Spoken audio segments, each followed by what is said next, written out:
Hey everyone, back again. Welcome back to another video review. Well, this is not a video review, but anyhow. This time everyone, we are going to be doing something very special today, yes. It's been exactly 20 years. 20 years since the evolution began. What am I referring to? What am I talking about today, guys? Ladies and gentlemen, boys and girls of all ages, we are going to be counting down the top 20 moments from the Transformers Beast Wars series. A very phenomenal series from beginning to end. Honestly, in my opinion, I think Season 2 has to be the strongest of the three seasons. Yes, I said it was 3 seasons. Of course, this is hardly exactly 20 years. It went for about 3 years, at least from 96 to 98, and then it moved on to Beast Machines. But Beast Machines is a totally different, it's a totally different ball game. So we will not talk about that at all through this special video. The special video in question is a top 20 moments. Since it's the 20th anniversary of the Transformers Beast Wars series, we are going to be counting on the top 20 moments that defined it. The top 20 moments that defined the series, and what made it so unique, special, and it honestly fit in with the G1 continuity. So, without further ado, let's get down to the countdown, and I will be explaining everything that unique, that from my opinion, from analysis, all that stuff, what made this series so strong. So let's begin with numero 20. At number 20, we have, well, it was kind of an obvious thing back in the day. The efficiency of the cast. And what I mean by the efficiency is that, well, okay. The show was made with CGI. One of the first TV shows in the 90s to be made with CGI. It wasn't 2D like G1 or the Japanese Headmasters, for example. This was full-on CGI at the time, which still stands up to this day. The efficiency of the cast, they just worked with what they had. They couldn't just put every single character that wasn't in the show. For example, some of the no-name characters that never made into the show. They got toys, but they weren't in the show. So I like that. I like the efficiency. It's pretty cool, and I think it really, it's one of those. It was very economical at the time. At number 19, we got the originality of the plot. The originality of the plot, and basically the plot goes like this. The Maximals are basically consist of Optimus Primal and Cheetah, Rhinox, Rattrap. They're being chased down by the Predacons, led by Megatron, of course. Well, not the same Megatron from the G1 universe, just a Predacon who renamed himself after the G1 Decepticon. And basically, they shoot themselves down planet Earth in the prehistoric era, and they scan the beast modes and stuff, and they have, well, the Beast Wars. And overall, I like the originality. It's similar to the G1 plot in the fact that they shot themselves down. They were dormant for 4 million years. I'll get to that later in the countdown, but basically, I like the originality. It's very cool, very unique. And in itself, it was very successful at the time. At number 18, we got animals and insects instead of vehicles. Basically, as I said in the last, in number 19, animals, insects, there were no vehicles during the prehistoric era. Not even a bicycle could withstand the test of the time there. But basically, that's what I like.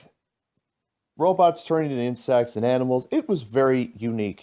We haven't had a lot of them in recent years, but I really hope that for the 20th anniversary, sometime in the year that Hasbro can just either re-release the original figures or maybe re-release some of the updated figures and maybe make an original, and can we just at least get maybe a Supreme class Optimal Optimus? Not the original Optimal Optimus, but maybe a redesign or an homage design to Optimal Optimus. It'd be so cool. But as I said, it's really neat, and yes, they did eventually turn into vehicle-like forms in Season 2 and 3 when they got the transmetal bodies. But we'll get to that later in the countdown. So at number 17, we got the transmetalized modes, and basically what happens in this case is, well, basically it starts with Optimus Primal. He gets killed at the end of season 1 by Megatron when he rigs a stasis pod, and basically what happens is Primal has to just stop this planet buster, it's called, from consuming Earth, almost like Unicron in the 1986 Transformers film.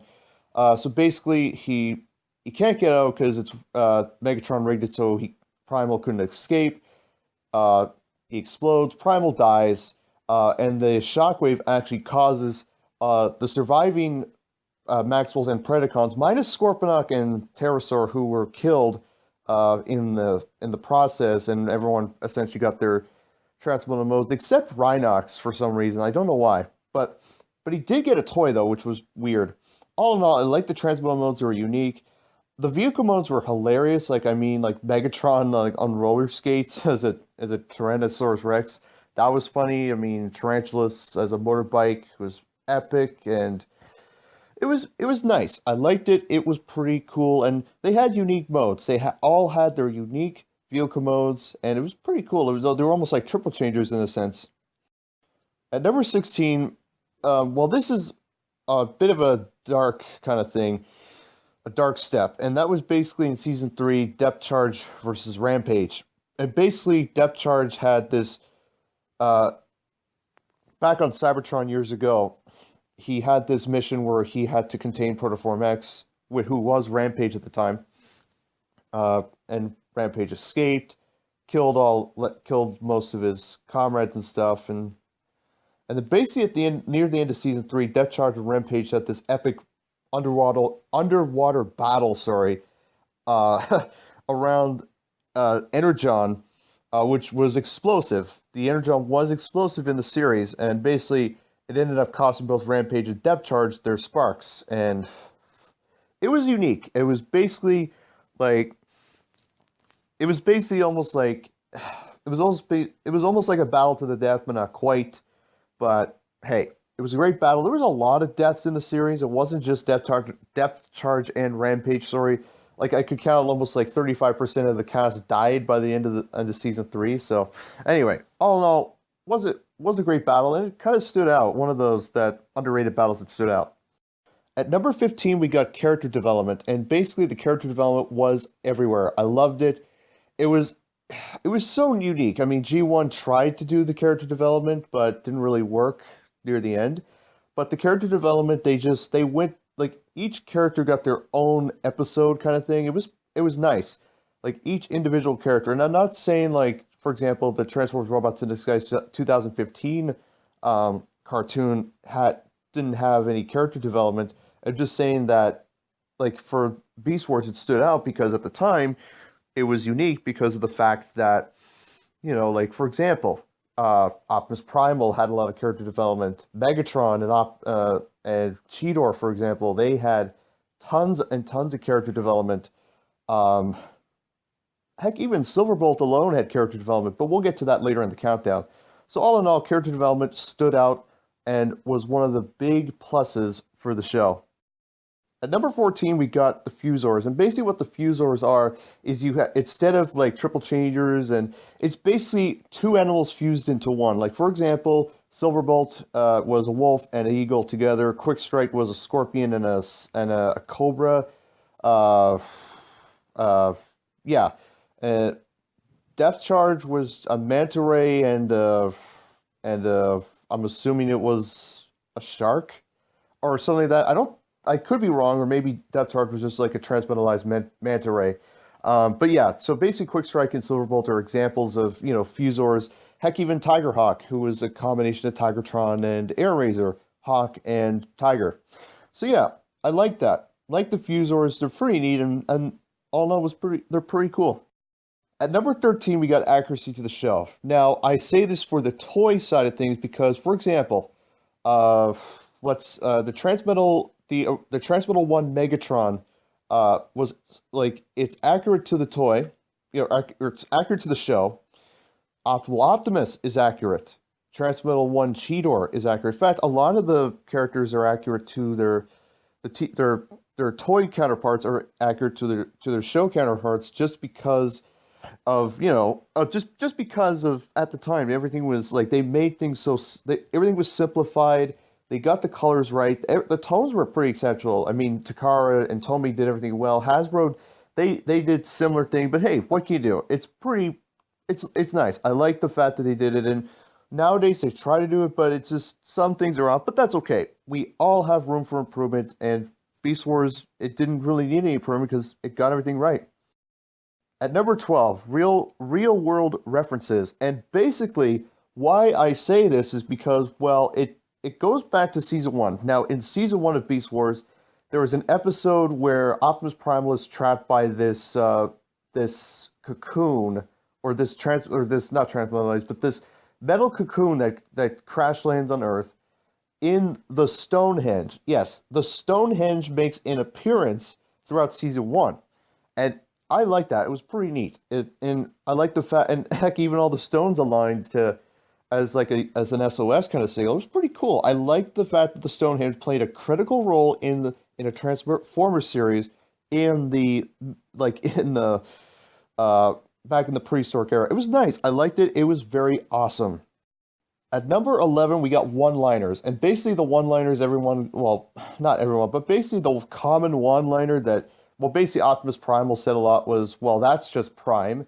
So that was pretty cool. Rattrap said it a couple times, and and Megatron with his yes and oh no, that kind of thing. So the whole Megatron Optimus one-liners were pretty neat. Heck, even Cheetah had his own little little one-liners like jumping gyros and all that stuff. So yeah, I like the one-liners. They were original and unique and pretty awesome. At number 10, we get the G1 references and homages. So basically, in season 1 and 2, we had a lot of G1 references and homages. We had Unicron, we had Starscream in it and mentioned, we had Scrapnel mentioned, and then at the end of season 2 to 3, we see the original G1 Transformers and the Ark and the Nemesis. And of course, the main appearances, cameo appearances, Optimus Prime and Megatron. G1 Megatron for that matter. It was pretty cool, and they did play a critical role in season 3. And I'll get to that later in the countdown, but it was nice to see the G1 characters in it just to flow in with the continuity of the G1 era. At number 9, we get the Vaak, and the Vaak is basically, it was a high council that Tarantulas is a part of, that basically wants to destroy the Earth, and it was nice. I liked the Vaak, it was pretty cool. Primal in one episode is trapped by the Vaak, and he's also trapped by Unicrons. It was pretty neat. I like that. It was pretty neat, interesting. At number 8, we got Rattrap's lolness. And what I mean by Rattrap's lolness is the fact that he is like pessimistic. He's like, oh, we're gonna die. Like he basically every time that the Maxwells end up in trouble, the Rattrap's like, oh, we're all gonna die. And that he basically said exactly what I just said.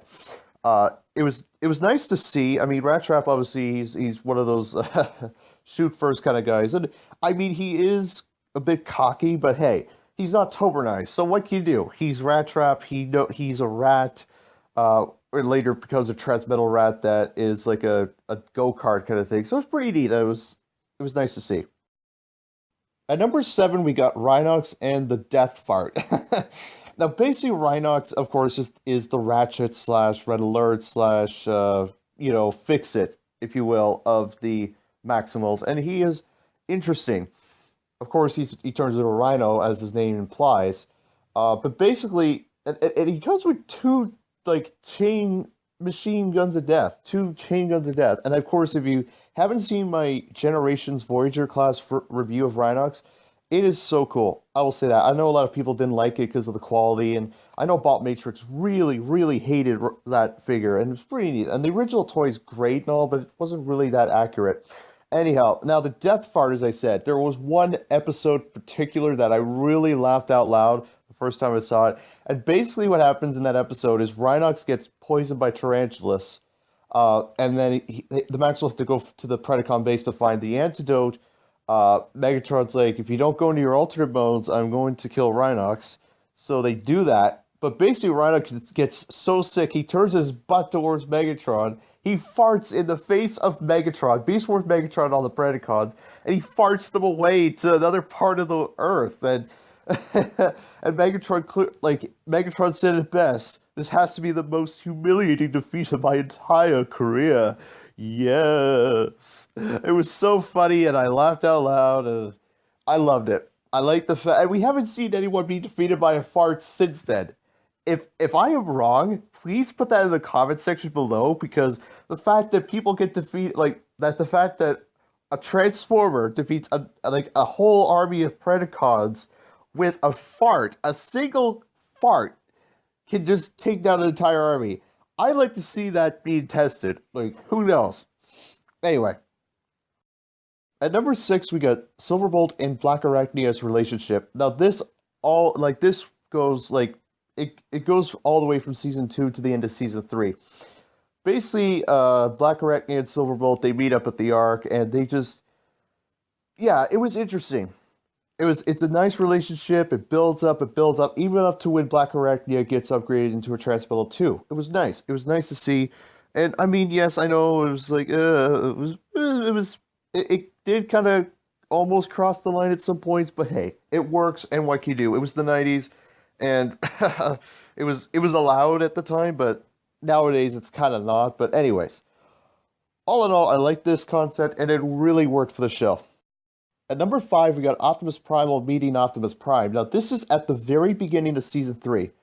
What happens is, at the end of Season 2, Megatron gets to the Ark, and he blasts Optimus Prime's face into a billion pieces.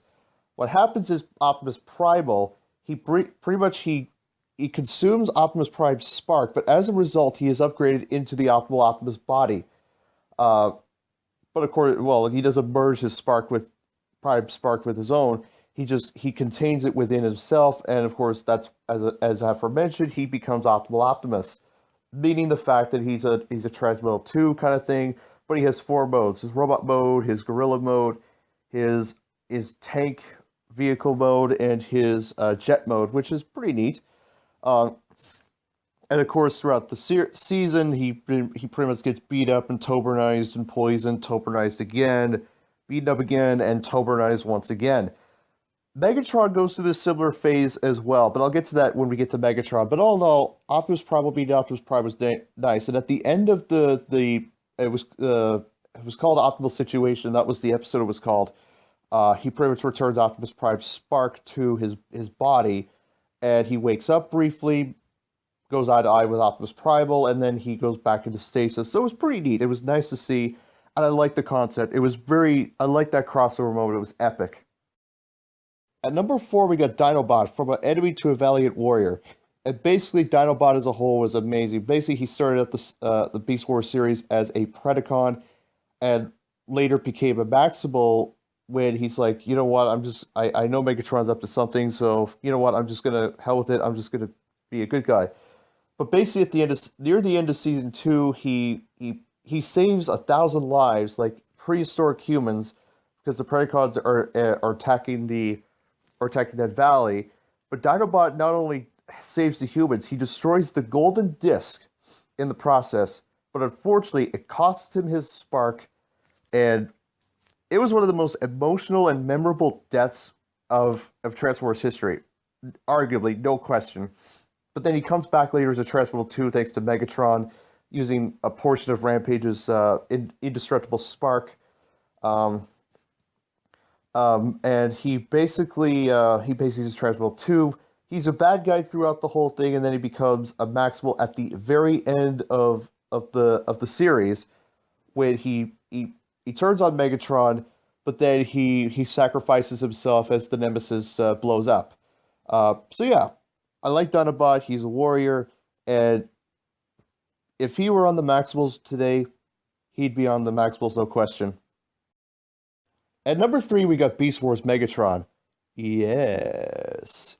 Now, of course, if you're wondering why do I keep saying yes throughout my videos, because I keep referencing Beast Wars Megatron, because he was one of the characters that stood out for me in the series. Now, basically, Beast Wars Megatron, as I said, like, different. He's not G1 Megatron, but he starts out as a T-Rex, and then he becomes a Transmetal T-Rex with rollerblades and all that crap. And then he, well, not crap, but all that lolness. But basically, at season 3, near the end of season 3, he poisons Optimal Optimus. He gets into the Ark. He actually consumes, or doesn't consume, but he merges with the G1 Megatron Spark and becomes, well, he gets his dragon form. So that was pretty cool.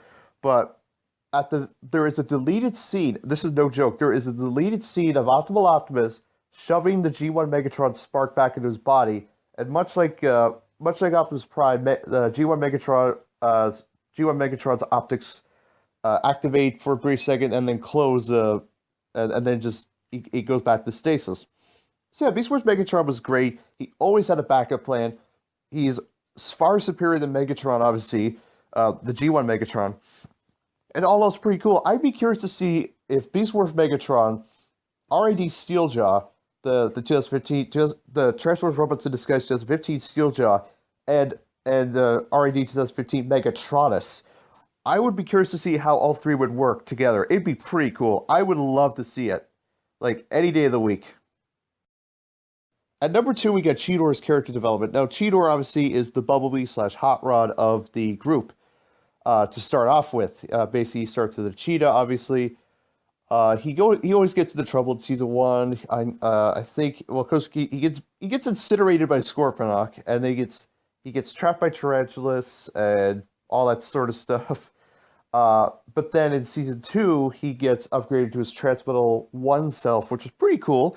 But of course, he didn't have any guns. He didn't have any real hands. He just had to put his hands together and fire lasers, which was pretty bloody awesome. But then in season 3, he becomes a Transmetal 2 after being caught in an explosion with a Transmetal 1 driver, no, Transmetal 2 driver, and becomes a Transmetal 2, which was pretty neat, and I kind of like it. It was pretty neat. I like his character development solely because of his maturation process, because he started as a teenager to a young adult to a much older adult. So it was pretty neat. I like that concept. It was neat and totally awesome. I will say that. At number 1, we got Optimus Primal as a whole. Optimus Primal, obviously, he is much like Optimus Prime. He'll do everything he can for his teammates, sacrifice, all that sort of stuff. His season 1 death was pretty interesting. I mean, yes, he started as a gorilla. Then, of course, he becomes a Transmetal 1 gorilla on a surfboard, because that's his third mode. And then, as mentioned with the Optimus Prime confrontation / meetup, whatever, he becomes, of course, Optimal Optimus / Transmetal 2 Optimus Primal, where he has the 4 modes, which is pretty neat. I will say this, Optimus Primal is amazing, and it's even amazing the fact that he's going to get a masterpiece figure himself. It's basically his season 1 self, totally show accurate, comes with the faceplate, shoulder cannons, arm cannons, swords, you name it, and even the mace that the original Ultra Class figure came with is going to come with the mace. I love that. It's amazing. All in all, Optimus Primal, the number 1 reason why the show was successful, or one of the number 1 reasons, because, as I said, obviously a true leader, true sacrificer, do anything he can for his teammates. It even gets into the grill of people, of other people when he's trying to get his point across. For example, with Rattrap at the very beginning of the series, questioning his orders. And so, yeah, anything you do for Optimus, do it right away, because it'd be nice. And it would have been nice to see Optimal Optimus and Optimus Prime work together, because it would have been so cool in the show. It'd be nice. And hopefully, if there's a live-action version of the Beast Wars, it'd be nice to see. It'd be pretty epic and homage the Beast Wars in every single way, shape, and form. So yeah, all in all, guys, I would say, it's a great series, as I said, fantastic from beginning to end. It's a masterpiece of a series. It's highly recommended that you go watch this. I'm not even kidding. I know I already did like a continuity review of the Beast saga, the Beast Wars saga, or not the Beast era. Sorry, I should say, but all in all, as a whole, Beast Wars is astonishing. Highly recommended, as I said. It is recommended for anyone, like, even for the younger audiences. This is a great series. Yes, there might be a couple of swear words in there. There might be one legit swear word. I could be wrong in that series, and I think Rattrap said it when Silverbolt was introduced. But anyway, that's totally out the realm. I already explained in Rattrap's little segment there. I think it was in number 9 or 8. I could be wrong, but anyway, all in all, guys, I mean, it's a great series. Fantastic. The writing was exceptional. The fact it was in CGI was so unique at the time. It was great and excellent. It still lives up to it to this day. And all in all, it's just amazing, astonishing, highly recommended. Won't be disappointed by it. Like it's an almost flawless series. And as I said at the beginning of the video, Beast Machines is a totally different ball game. So, and that's another story. And as I said, this will be probably the last time this year. Hopefully, I will reference Beast Machines again, unless I review the new Optimus Primal toy that's out this year. Whether it be the Year of the Monkey version or the Masterpiece Optimus Primal version that's based off of his Season 1 self. So yeah, that is my video review of the top 20 Transformers Beast Wars moments to honor the 20th anniversary of the Beast Wars series. I will see you all very soon. I will be back as soon as possible with my next video, and yeah, so take care, see you soon, have a great day, and I'll catch you all later. Bye-bye.